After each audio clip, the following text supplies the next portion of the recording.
my baddies in the car industry? Today is Saturday and it is 9:45. I have 4 deals working up right now. 3 of them have already left me some money ready to contract. What's up, guys? Welcome back to the channel, man. Welcome back to the channel. Today, guys, we're gonna react to some videos. Guys, we're gonna have some fun in this video with no specific order. Let's get into it. Let's go. 23 Grand Cherokee. Income, I don't think will be a problem here. I think the bigger issue is going to be credit history. We have a 487. You have a repo or charge off. You have Philadelphia child support for 30,000 that's in collections, and you have a small line of credit that's open for 3 months, and then everything else is negative. Best case, I would be looking at a small car or a cosigner to add scratch. I just took a look at the application for you, bro. We ran the credit. The credit's a little bit lower than where we anticipated you to be. Half of it's just because of that exit or repossession, and then you have a child support collection that's also oppressing the credit a little bit. But we don't want you to be discouraged by this. We can still get you a decent approval here on a vehicle. Now, if we're going to be able to get you a loan with how they gonna get him a decent approval with a repo? We got child support, debt he ain't paid. How they gonna get him a decent deal? I'm gonna know this myself. Out any help into a Grand Cherokee is going to be very questionable just because of where the credit is. Maybe a smaller SUV, smaller car to start, something for you to establish the credit and then get yourself into something like a Grand Cherokee. But if we have to do this Grand Cherokee for you, brother, we're probably just going to need a little bit of help. Could we add some strength on here? Well, how do you do that? I would say a cosigner, brother, someone who has a little bit of credit strength. If you're open to cars, brother, I can still try and get you approved for a car. It'll probably be maybe something like a Ford Escape, or maybe Fusion, maybe a Malibu, something like that for you to just start building credit in again. Just let me know what you can get me approved for. All right, brother. Let me work this for you. I'll get this done. I'll call you right back, okay? All right, thanks. So. Now, the only problem with that, guys, when you tell them, all right, to see what you can do for me, that's when they really get you. A lot of times, the car dealership is not working for your best interest. Trust me, they're trying to make as much money as possible off the deal. A lot of them have relationships with banks, so people they've done a lot of deals with, so sometimes they can call and they'll make an exception for certain deals.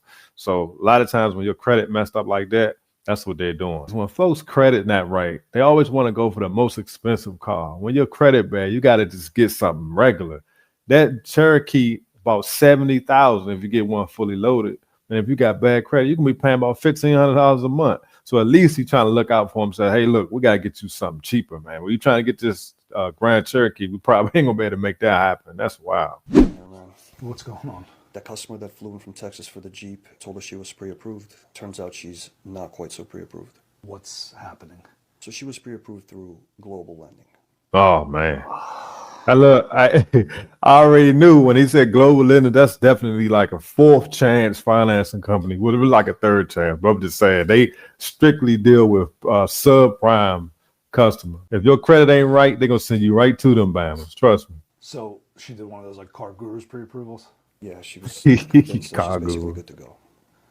Well, as we know, that's far from the truth. Those Car Gurus pre-approvals are essentially just a lead form. I mean, they're so far from an actual approval. Did she submit a credit app yet? She just did it now. Can you please take a look at it, see if there's anything we can do, any way for you to salvage it before I have to tell her to get back on a plane and go back to Texas? That's crazy. That's the last thing I want. 544 credit score. Let's see. There's a mortgage that she has due on. Has 2 open auto loans. I'm sorry, 3 open auto loans, but they are all current. Looks like the income is solid though, so yeah. Let me submit it and see what we got here. Capital One came through with a good approval, but they need proof that the mortgage is up to date. Obviously, that's not going to appear in a billing cycle, but can you find out a little bit more about that? What's going on with the mortgage? Is she up to date? Did she get caught up? Let's find out a little bit more about that, because that's ultimately going to decide whether we actually have an approval here. So she actually just paid the mortgage yesterday. She sent me a receipt. It's in my email. I'll forward it to you, see if it'll work with Capital One. Yeah, let me send it over to our rep. Typically, I know in the past with stuff like this, they like to see it shown reflecting current on the statement. But because of the circumstances, let me call to see if I can work a couple things here. All right, I just spoke to our rep. He said to roll it. He's confident that with this receipt of the mortgage being paid, that it'll get taken care of in funding. The payment isn't bad. We're at $416 a month, so that's below our payment goal, which is good. But the most important thing is we don't have to send her back home to Texas without a car. That could have been real ugly. I would never ever do that. there's no way I'm gonna fly somewhere with a pre-approval that I got through some kind of online thing with cars.com, because that stuff is not accurate. You talking about Westlake, what's that, credit acceptance? Those people, man, trust me, if they didn't pull your credit, like you didn't get a hard pull on your credit, you not officially approved. That pre-approved crap is some nonsense. I'd never ever go by that stuff. Matter of fact, I would never even apply for an auto loan through Car Gurus. That's just a no-no. But she real lucky because she flew in. Just think if they didn't get that deal done, she would have went back home with no car. That's crazy. If anybody knows anybody that works at Mazda, and I don't mean that like a salesman or something like that. I mean like at Mazda. Okay, like up here for the company. Could you do me a favor? Could you give them that? Could you just give them that for me? I would really appreciate that. Let me tell you. So I walked. I had a beautiful Ford Explorer, 3rd row, fully loaded, limited edition. Loved my car, but I drive a lot, and I mean a lot. So my car was tired. The engine was going. The warranty company was just hosing me. It wasn't a good situation, so I needed an upgrade. So I go in and I went car shopping and I was doing the whole thing, place to place to place. And I found a dealership that I liked. The people were super nice. And I was like, okay, let's do this. And they show me this gorgeous little car, and it's like a 3rd row. It's a hybrid model. So half gas, half electric, does all these great things. So I thought, all right, so look, I bought a blue one. I bought a beautiful blue Mazda CX-90, a 2025, car. Very nice. Well, I brought it home that night. I park it in my driveway. I get it home. I go to get up the next morning and leave for the first time ever. The whole car, I back up about 4 feet, and the whole car locks up, shuts down. Man, can't drive it. It says. That's what I've been hearing about these new cars, guys, that a lot of them just crap. And we kind of talked about this in my last video. A lot of these 2025 vehicles, they charge you $100,000, $60,000, and they crap. They just like stop working in people's driveways. This is a prime example of that right here. So just because your car new, that don't mean it's always the best. That's for sure. This is battery leakage. Oh, that's not terrifying. So it locks down. I can't move it. I can't put it in park. I can't put it in drive. I can't do anything. That's crazy. I call Mazda, and they send out a tow truck. They have to put dollies under the wheels because the wheels are locked, and he can't even tow it up on the truck. So they put it on dollies. They haul it down there. They look at it. They're like, this isn't going to work. So let's put you in a black one. Okay, fine. I don't care about the color. It's exactly the same car. But now I got to do all the paperwork again. Now I got to have a whole nother plate because they messed up the paperwork, and I ended up with a new plate and then a plate that I was from my old car. And anyway, look, it's just been a hassle. I ended up with 2 VIN numbers on my credit. I ended up with 2, because it looks like I went in the same day and I bought 2 different cars. So now I'm getting dinged for that. So she had to run her credit. So she had to run her credit twice, 2 different cars.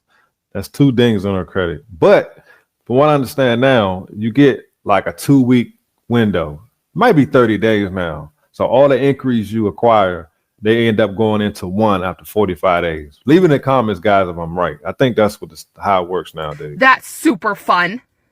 And then with the black one, after a month or so, I start getting all these alerts on my phone. There's a smartphone system, so it sends me, it's charging, it's not charging, your door is unlocked. It sends you all these alerts. My phone is going off like crazy all of a sudden. I just plugged it in a few minutes before, and it's like, your car is charged, your car is not charging, your car is plugged in and not charging, your car is charging, the car might be It was a mess, and it was getting really old. So I called them and I said, hey, and I told them what happened. I take it down there. They had it a while. They put me in a loaner car. They said they fix it. They asked me to come back and pick it up. I go back and I pick it up. Then they come and they put me, or I bring it home, and I plug it in to charge it yet again. And it starts making this really loud noise. And the hybrid ones, they're silent. Like, you don't hear it, especially if the car is off and charging. So then when I plug it in and it starts making this really loud noise, I record it with my phone. I send it to Mazda, the dealership, not the ones that I would like you to give them, the ones who produce this piece of crap. So I send it to Mazda. They're like, that's not right. I'm like, well, no shit, Sherlock. So they have me bring it back in. I bring it back in. They put me in another loaner, and I'm constant. I've had 5 loaner cars since March. Keep that in mind. This is not a new thing. This is it's constant. And I'm over it. I've been so nice and so patient, and I'm tired. So it starts making a noise. I take it down there. They have had it for months. months. Apparently, with these models, and I want you to know, because if you're looking at them, I want you to run. Seriously, don't buy this car. Apparently, what had happened with mine, Mazda had to get involved because the dealership didn't know how to handle it, because apparently it was the AC lines that run all underneath the car was shooting shrapnel. It was unraveling, literally unraveling as I'm driving, and shooting shrapnel all through my AC lines, all throughout my car, into the battery. The battery is unraveling. Like, everything is just coming apart in this car, and I'm driving. Anyway, that's crazy. I'm driving my children in this, so that's part of this. Is not okay. So I take it down there. They've had it for months. It's been in pieces. They've been waiting for Mazda up here to fix it. They're waiting to figure out what to do. They called me today and they're like, "Hey, come get your car." I don't want the car. I filed the lemon law paperwork weeks ago. I'm over it. I don't want this loaner car because it's the same one that I bought, but a worse model. It's an ugly red color, which that's fine. I don't need to be petty, but it's not what I bought. It's not what I want. So I lemon lawed it, because I have every right to do that. I send in all their paperwork. I have to send in a W-9. I have to send in all the Mazda financial records. I have to send in my bank statements showing the payments come out. I have to keep making the payments. I have to keep maintaining the extensive insurance on it. And that's the thing right there. When you're going through this stuff in a brand new car, they expect you to keep making the payments. That would blow me. I'd be mad as I don't know what. Slim. There's no way. All that she's going through and still got to make that $800 payment. Oh, no. That's why a lot of times, man, like they say, the cash cars is the best cars, because sometimes those new cars, man, jeez. And I can't even drive it. I'm just in a loaner that I don't want and I don't feel safe in. I send in a certified letter. Nonetheless, I send it all in. I do everything I'm supposed to do. I paid the $8 to get the stupid signature on it like they wanted, and I did my part, and I want to be done. Nonetheless, the dealership says, "Hey, we need our loaner back, but your car is ready. We put it together today." So I left Orlando. I drove all the way, a little over 2 hours, to Port Richey, to Mazda, to pick up my car. I pull out of the dealership. I get a quarter of a mile, and my kids are like, "Mom, we don't have any AC in the back." Golly, live in Florida. I need that. That's ridiculous. So I did a U-turn, took it right back. Sure enough, they didn't hook it up right. So they have my car again, and I'm back in the loaner, and they're like, "Just come pick up your car on Monday." And I'm like, fine, I'll come get my car on Monday. I come home, I plug this one in, and it's doing the same thing. Sorry.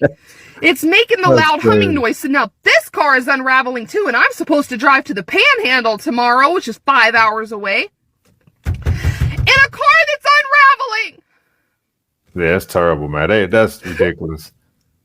It's like, what do? You know what I mean? I feel for her, man. That's crazy. I hate it so much. I put down almost $11,000 as a down payment, and I'm paying several hundred a month for that, not including the insurance. I told you she's paying a lot for that car. That's an expensive vehicle. And I have kept my cool, and I have been so kind. Do not buy this car. Do not buy this car. It is a 2025 Mazda CX-90, the FEV V model Skything. Don't buy it. That's crazy right there. Man, I've been in similar situations in a sense. Well, I had a used 2012. No, not well when used. I bought that car brand new. I had a brand new 2012 Chrysler 300, and I was having issues with the airbag. The airbag light kept coming on. So I took the car in. They said they fixed it. Make a long story short, I probably took it back to the dealership 3 or 4 times. And it took me literally almost getting in a fist fight with the service department manager in order to get my vehicle fixed. And they still didn't have it fixed right. So I had to end up calling Chrysler. They had to get involved, because if you have an issue with your car, just like she said, you can actually call the manufacturer and they'll give you like a case manager, and they'll get on the dealership and make sure it gets done in a timely manner. Because if I didn't do that, they would have just been dragging me along the whole time. See, now we got social media, so you can make videos like this. And a lot of times you post it on their website, you can get the ball rolling. Start this by saying that I have never once come on the internet to bash a brand or company. Here we go again. I think I'm drawing the line in the sand when it comes to purchasing a brand new vehicle and spending thousands of dollars on a car. just for it to not work. Right. If you are familiar with or have ever heard of lemon law, you probably know where I'm going with this. But if you don't know about lemon law and or you've ever thought about purchasing a new vehicle, stick around because you're going to want to hear this. Here we go. Long story short, I purchased a brand new BMW X6 in August of Oh last man, year. big I boy. took possession of it straight from the factory. I was the one and sole owner of the car, and at about 5,000 miles in, I started experiencing some horrendous brake vibration. I took the car into the same dealership that I bought the vehicle from. They shaved my rotors down. They thought they fixed it, and I was sent on my way. Less than I think maybe 3 or 4 weeks later, the same thing started happening again. Mind you, each time I've gone to schedule an appointment with my dealership, I have to wait 3 to 4 weeks for a That's appointment crazy. to be able to receive a loaner car. That's very true. Even though BMW is really good at giving you loaners, my wife had an issue with her BMW when she got it, and we had to schedule that appointment, like she said, about 2 to 3 weeks ahead of time in order for us to be able to get a loaner once we got to the dealership. Now, I don't know what was going on at that time. It just seemed like everybody was getting loaners, but that's like part of the reason why we got out of that truck. It's just, even though they were really good at, their customer service was great. And I'm not going to say the customer service was bad, but it just seemed like that particular dealership just had too much going on and not enough cars for loaners and not enough people working. So it can be a serious headache because people always say, oh, you could just take it back. It's just an inconvenience. You pay $90,000 for a vehicle, whatever the price may be. You're not expecting to have to keep taking it back to the dealership. So this whole process started right at the 6,000 mile mark. And in July of this year, my car was finally declared a lemon because it had been in the shop 4 different times in over 30 days with no successful outcome of fixing the brake vibration. So I am currently, I think, $14,000 away from being able to repurchase the same vehicle that I purchased a year ago. Because of the buyback price that they have offered me. So to say the least. So that's crazy. So they lowballed her on the. That's crazy. They basically gonna probably get that car back from her and then resell it, because I think they resell lemon cars that's declared lemons. They still could sell them. I just think you have to put that in the Carfax. Leave it in the comments, guys, if I'm wrong.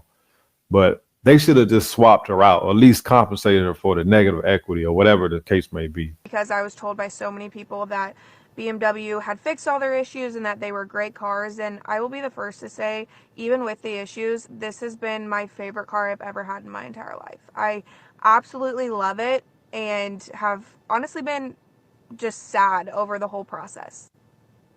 Yeah, that's true. I mean, BMWs are a lot better than they were in the past. And they are great cars. When they work, they are really, that X5 my wife had was really nice. The interior was nice. It was quiet. It was a smooth ride, but the maintenance was not cheap. I tell you that. So I get what she's saying. But obviously, more than anything, I'm just frustrated and don't know what to do when I'm so far apart from being able to repurchase the exact same car that I bought the year prior, because they aren't giving me my money back. And that's the thing, man. It's no guarantee just because the car's new that it's not going to have issues, And sometimes you can get the perfect car and then something happens. It's a machine. Something can always go wrong. But, that's why I make these videos, guys. So, we can be aware of certain things and stuff that people are going through. Not all the videos going to be super exciting, a whole bunch of crazy stuff going on. But videos like this is just for information. And, sometimes you have to look at other people's issues to know what to look for yourself when you decide to actually go and purchase one of these brands, especially these expensive cars like that CX-90 and this X6 BMW. Those are very expensive vehicles. And, a lot of people buy those expensive vehicles thinking because they're expensive, they won't have any issues. And that's just not the case. So leave your comments, guys, if you've ever been through something like this, man. If you're new to the channel, hit the like button, subscribe. I appreciate y'all watching. I'll see y'all on the next one. Peace.